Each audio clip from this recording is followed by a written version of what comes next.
Everyone said it couldn't be done. Engineers called it a death sentence. Financiers labeled it economic suicide. The Australian Outback, 3 million square kilometres of red dust, scorching heat, and absolute nothingness, had defeated every attempt to cross it by rail.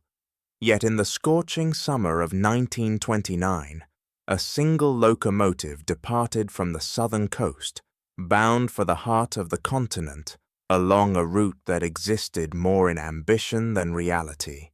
The Garratt Railway. Even the name carried the weight of impossible dreams. For decades, the idea of linking Adelaide to Darwin had been dismissed as colonial fantasy. The landscape offered nothing but obstacles, temperatures that could melt rail joints, flash floods that appeared from cloudless skies, termites that devoured wooden sleepers overnight, sand dunes that migrated across tracks like slow-motion waves, and distances so vast that supply lines stretched beyond any railway's capacity to maintain them. The numbers alone seemed designed to discourage. Adelaide to Darwin, 2,979 kilometres, through terrain where water sources existed hundreds of kilometres apart, where summer temperatures regularly exceeded 45 degrees Celsius, where the winter brought floods that could isolate communities for months, where the nearest help in any direction might be a 3-day journey away. But the critics had overlooked something crucial. They'd focused on why it couldn't work. They hadn't considered what happened when you stopped asking why and started asking how.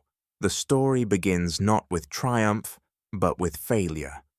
The first attempt to build northward from Adelaide started in 1878, driven by dreams of connecting Australia's isolated northern settlements to the developed south. Progress was agonizing. Crews laid track at a rate that seemed designed to test human patience. By 1884, they'd reached Farina, a collection of buildings that barely qualified as a town. The railway stopped there, exhausted and broke. For the next 15 years, Farina marked the edge of the known world.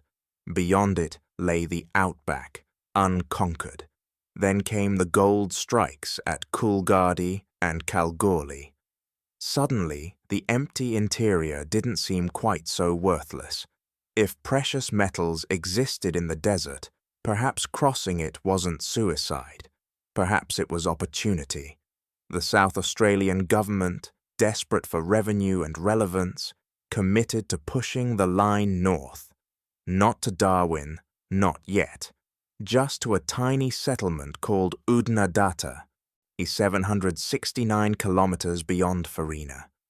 The construction crews who headed north in 1884 entered a different world. The Flinders Ranges gave way to Gibber Plains, endless expanses of polished stones baking under relentless sun. Water became the obsession. Every drop had to be hauled by camel train or pumped from bores that might yield nothing. The Afghan cameleers who supplied the construction camps gave the future railway its name, the Garratt, shortened from Afghan, honoring the men whose animals made survival possible where horses and oxen simply died. Track laying in the Outback followed a brutal rhythm. Workers rose before dawn, working until the sun made metal too hot to touch. They sheltered through midday, then returned to work until darkness. The heat was one enemy. The isolation was another. Medical emergencies meant waiting days for help. Supply failures meant going hungry. Flash floods, seemingly impossible in such arid country, could appear within hours, washing away weeks of work. Yet the line crept north. Marie in 1884. Then a glacial push toward Oodnadatta, finally reaching it in 1891. The railway had penetrated 769 kilometers into territory that had broken previous expeditions, but it had taken 7 years to lay track that a modern crew could complete in months, and Oodnadatta still sat 1,156 kilometers short of Alice Springs. The criticism intensified. The line to Oodnadatta hemorrhaged money. Maintenance costs devoured revenue. Floods washed out sections regularly. One flood in 1896 left the track underwater for weeks. Another, in 1897, destroyed bridges and culverts the length of the line. And the railway earned a reputation for unreliability that would haunt it for decades. Passengers joked, darkly, that traveling the Garn meant accepting you might arrive days or weeks late, if you arrived at all. Yet the dream persisted. Alice Springs sat in the geographical center of the continent, a natural hub. If the railway could reach Alice Springs, it would open the interior. Cattle stations could ship livestock south. Mining operations could move equipment north. Towns could grow where only camps existed.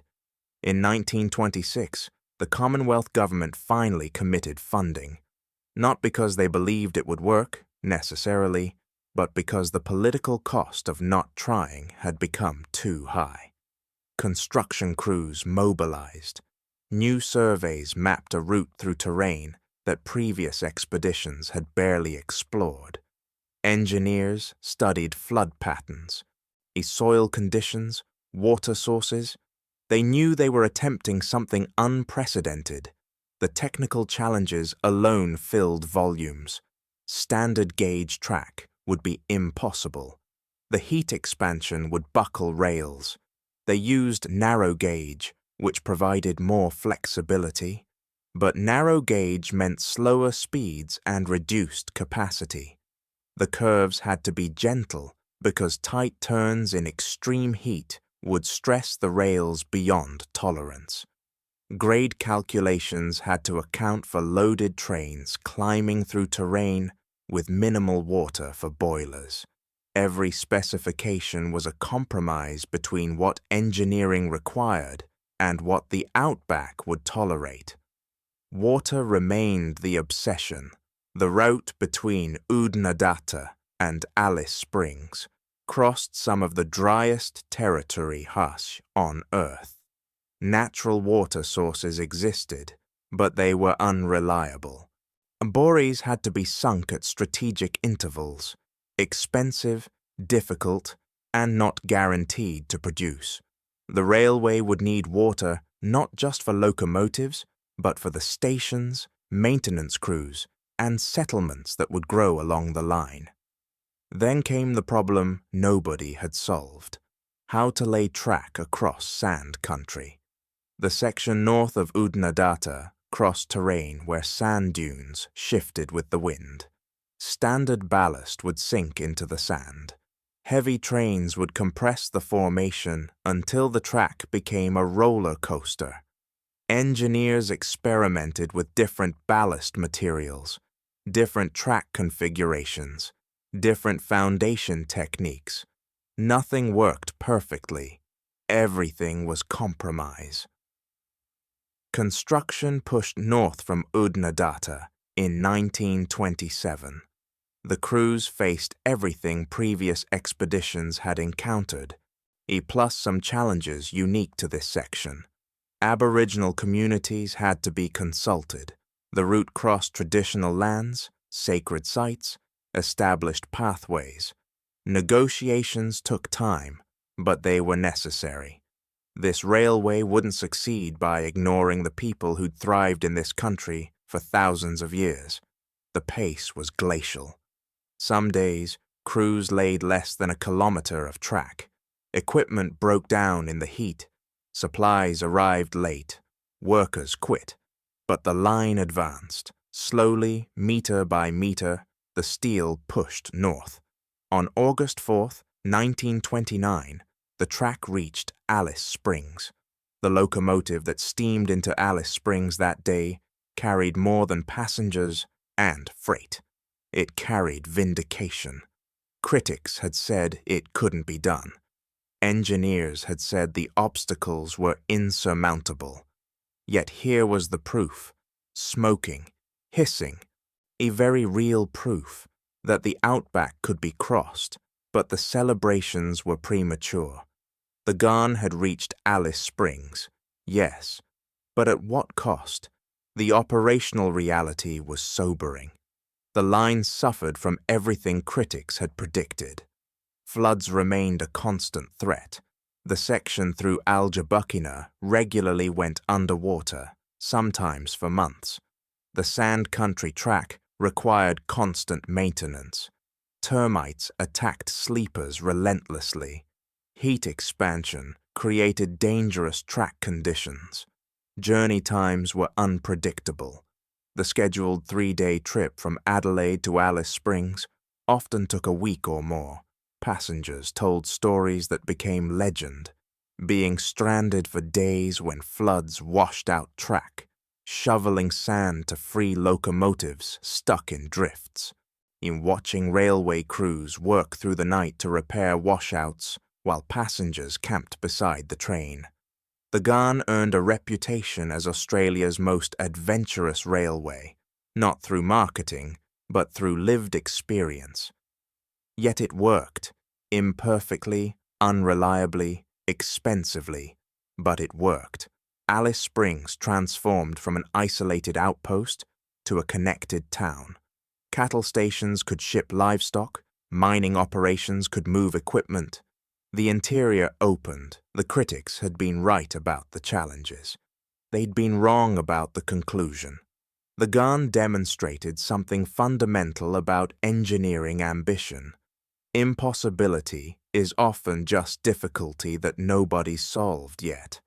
The original Garn operated until 1980, when a new standard gauge line opened along a different route, one that avoided the worst flood zones and sand country. The old track was abandoned, left to rust in the desert. Today, sections of the original formation remain visible, red earth reclaiming steel and wood, monuments to ambition and compromise. But here's what the critics missed, what even the railways builders didn't fully understand. The Garn wasn't just about crossing the Outback.